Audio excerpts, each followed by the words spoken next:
વડોદરા શહેરના સેવાસી ગામે લગભગ 90 વર્ષ જૂનું મકાન ધરાશાયું છે। મિત્રો, હાલ અત્યારે ચોમાસાની સિઝન ચાલી રહી છે। અલગ અલગ જગ્યા પર મકાન ધરાશાવાના કિસ્સાઓ વધી રહ્યા છે।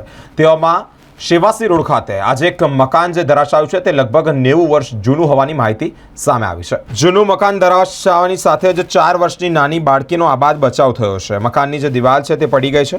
મિત્રો, 2 વર્ષ પહેલાં પણ આ દિવાલ પડી હતી ત્યારે ગંભીર ઇજાઓ થઈ હતી। મકાન માલિક રહેતા હતા એ લોકો કોઈ જવાબદારી લેતા જ નથી। મિત્રો, જે પ્રમાણે આ માહિતી મળી છે તેમાં તે લોકો મદદની એક અપીલ પણ કરી રહ્યા છે। આખો ધોઈને બધું એ થઈ ગયું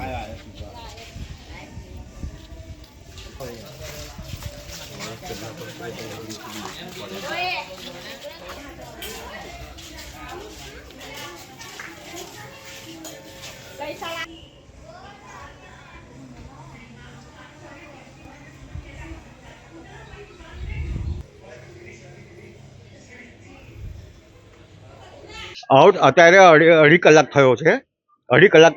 અત્યારે આ ફરિયાદમાં 8 થી 9 ઘર છે અને 50 થી 60 માણસો રહે છે। હવે જવાનો આ રસ્તો આ એક જ છે। હવે આ પડ્યું ઉતારો કે અને કોઈક જતું હોય તો હું થાત એમ કહું છું। અને કોઈ જવાબદારી લેતું નહીં। આ તાર પટેલનું મકાન છે। એને મેં ચાકર રહેતો હતો। 2 જણાએ એવું કહ્યું કે પેલો કે મારું નહીં આ મકાન પડ્યું તે ઘડે કોઈ જવાબદારી લીધી નહીં। બરોબર છે। અત્યારે આ છોકરી બચી ગઈ। જો લો, આ છોકરી હમણાં જ બચી ગયા। અત્યારે આ પડ્યું હોત ને પતરા પડ્યો હોત તો અમારી શું દશા થાત। ફરિયામાં 50-60 થી આ લોકો આવનારા જનારા છે। રસ્તો એક જ છે।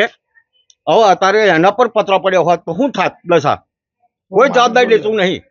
માંગ એક જ છે કે છે ને આ જેની માલિકી છે એ જવાબદારી કોઈ લેતા નહીં અને જે રહે છે એ બી જવાબદારી લેતા નહીં અને જે રહે છે એ અત્યારે ફર્સ્ટ ક્લાસ એકદમ ભાડાથી મકાનથી રહે છે એ લોકો। અને એમને પૂછે છે તો કોઈ અમારી કોઈ જવાબદારી નહીં, અમારે તો કેસ ચાલે છે, આમને તેમ બધી ફાલતુ વાતો કર્યા કરે છે। આ મારી છોકરી છે। આ જયારે પડ્યું ખાલી 30 સેકન્ડની દૂરી હતી, બાકી એ છોકરી પર પડત। હવે આવા નાના છોકરા અમારા ફરિયામાં 15 થી 16 છોકરા નાના રહે છે, બીજા બધા મોટા રહે છે 35 થી 40 જણા। બરાબર, તો એમને કઈ થાય તો જવાબદારી કોણ લેશે? એટલે મહેરબાની કરીને